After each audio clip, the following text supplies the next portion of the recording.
Hello there everyone, the future of Nintendo is here. We have a new generation Nintendo system with price, release date, and it's so powerful. Oh, it's so powerful. It literally changes everything.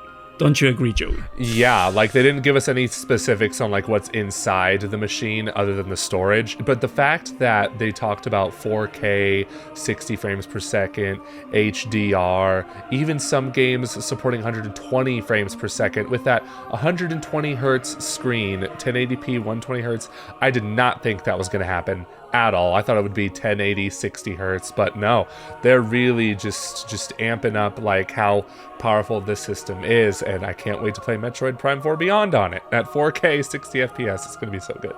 Oh yeah, absolutely. It's on a whole different level. Like, we're talking about a system that, like, people were thinking, oh, these leaks, they're just dreams. They're literally just a perfect scenario. No, it's actually the system. It's literally a system that is running in 4K, yes, not native, but upscaled 4K, and it's all partially thanks to the new dock that has a new cooling fan, which allows for overclocking and cooling that was not possible on the Nintendo Switch. Right. So it's the first time since 2012 that we have a new resolution from HD to 4K.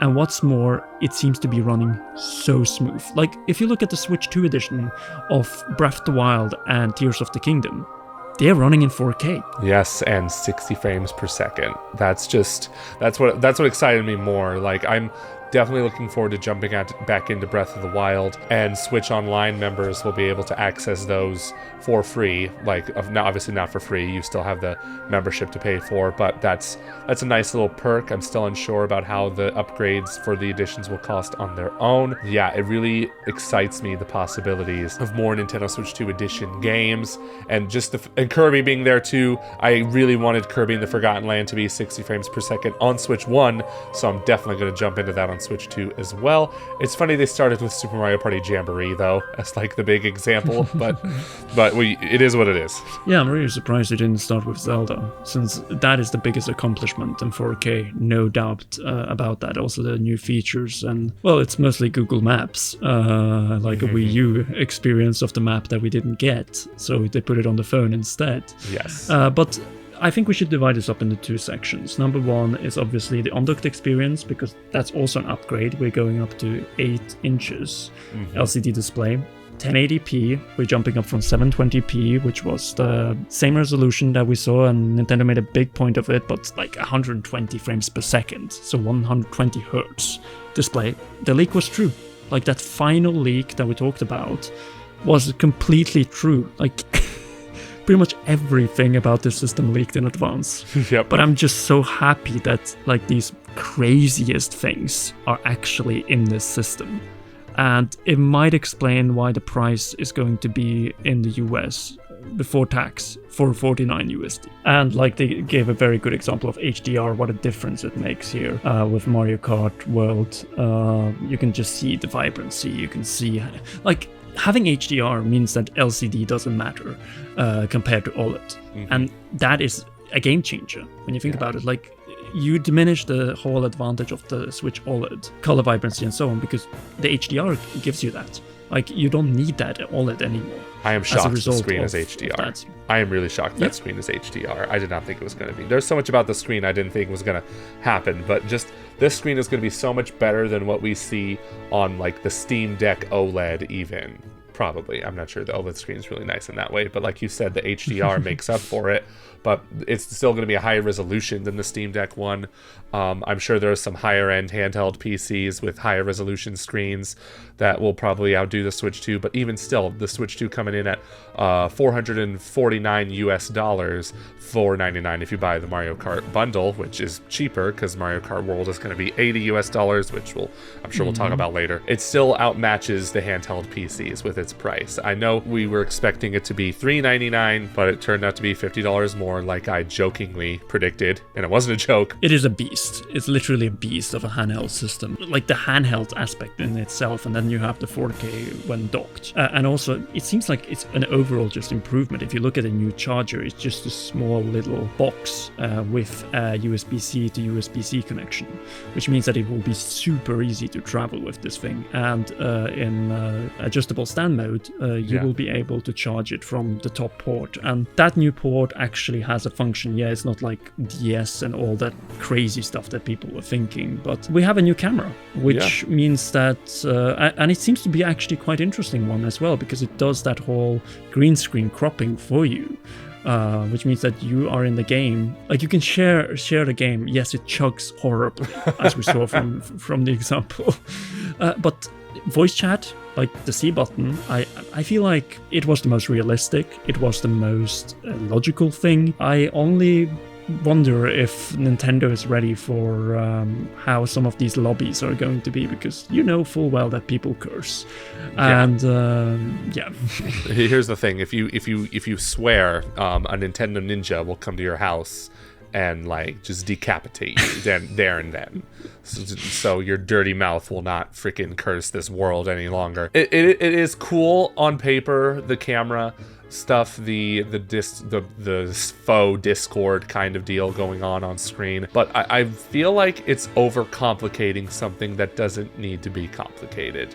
Just have the voice chat and nothing more. I don't need to see what my friends are playing. I don't need to see what they look like while I'm playing, although its implementation in Super Mario Party Jamboree looks fun. It kind of reminds me of the iToy days on PlayStation 2. I am curious to see how this goes in practice.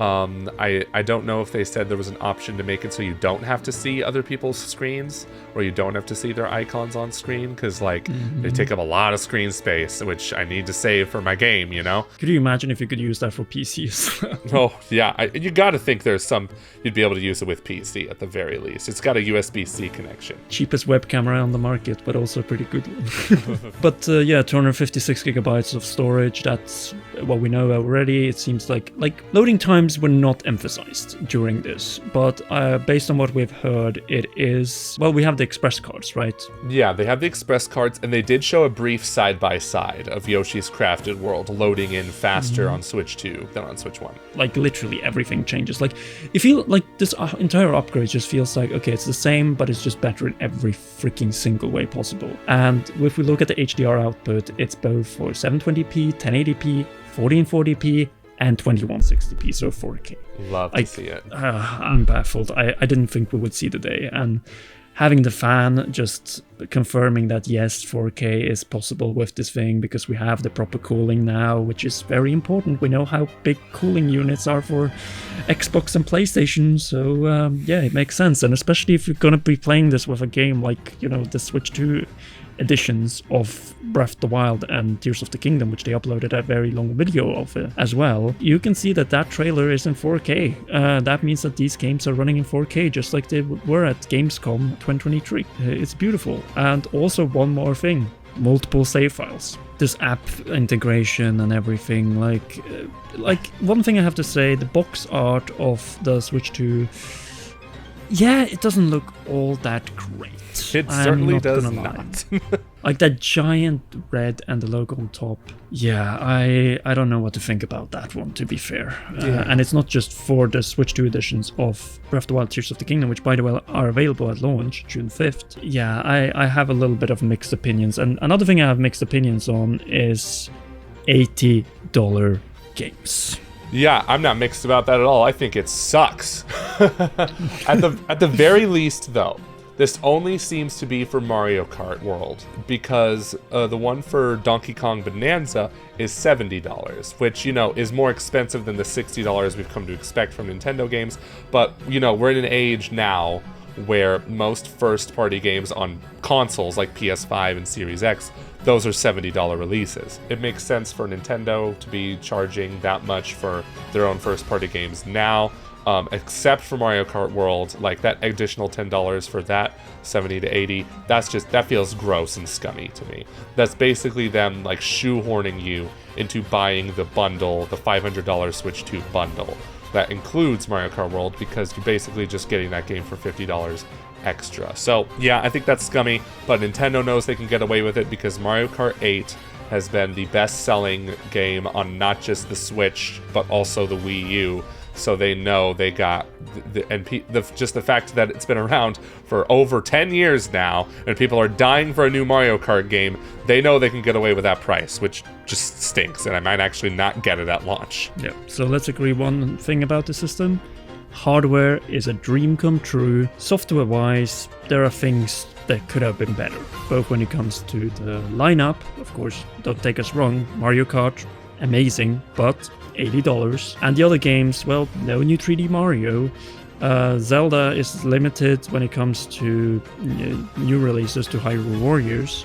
It was definitely not Ocarina of Time remake that people would go crazy about. Yeah, there's definitely strong sides of this thing and weaknesses. So it's not just positives, there are also some negatives. And we'll be talking way more about that in future upcoming videos. But as you can see, the Nintendo Switch 2 is literally changing everything, both when it comes to our wallets, but also when it comes to finally taking full advantage of our 4K TVs. Anyway, thank you so much for watching this video, where we managed to go over the most important specs and system, but also game-related matters.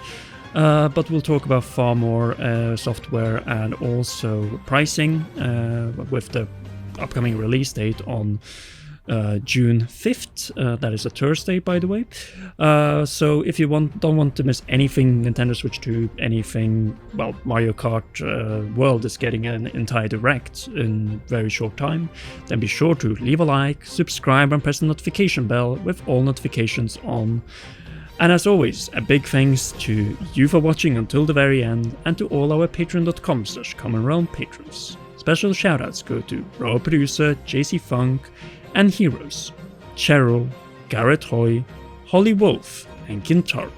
You all rock, and please enjoy one or both of these two awesome videos.